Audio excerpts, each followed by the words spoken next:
Breast cancer, we now recognize, is at least 5 different diseases that are completely different than each other.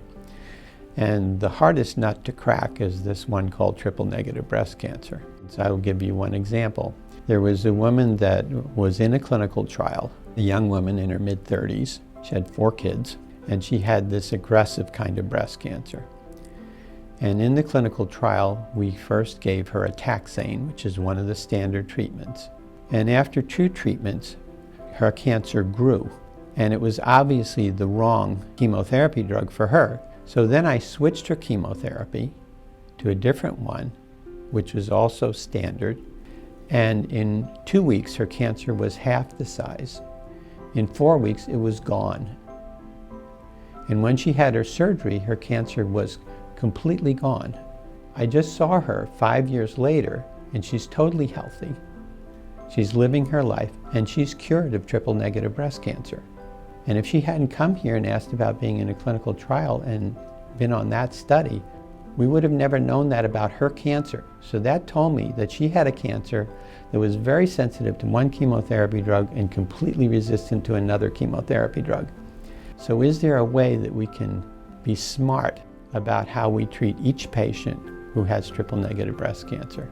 One of the most vexing problems that I see, especially when I see patients with early stage breast cancer, is what kind of treatment I should give them.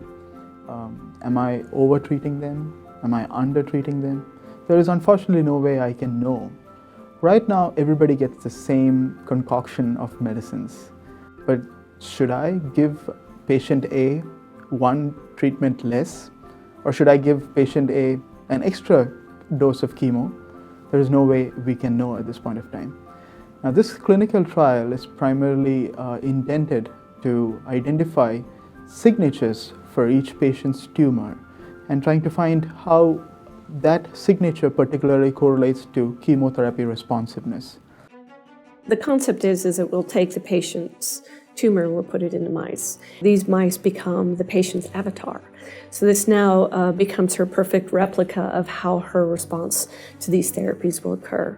And now using these avatars, we can actually experiment using the mice to figure out exactly which therapies will work best for that individual patient. And then we can come back and actually treat the patient with those therapies. It takes probably about 3 months for us to start getting the tumors growing up in our avatar mice.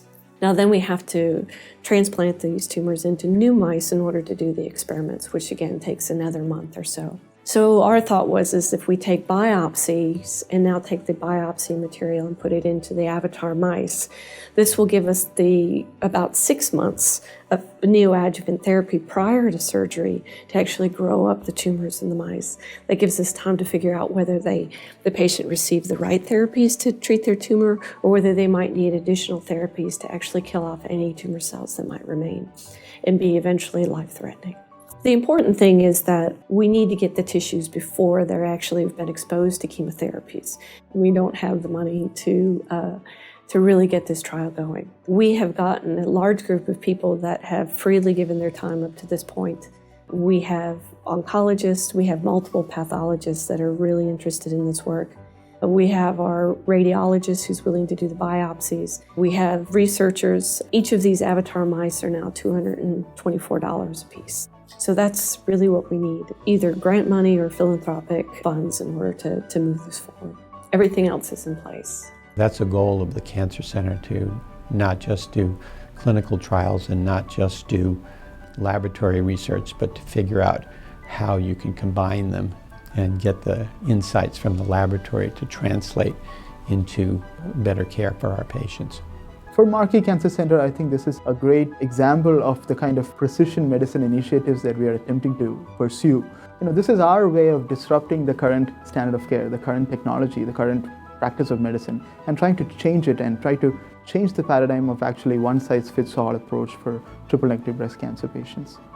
It comes down to the patient in the end and in the beginning and all the way through.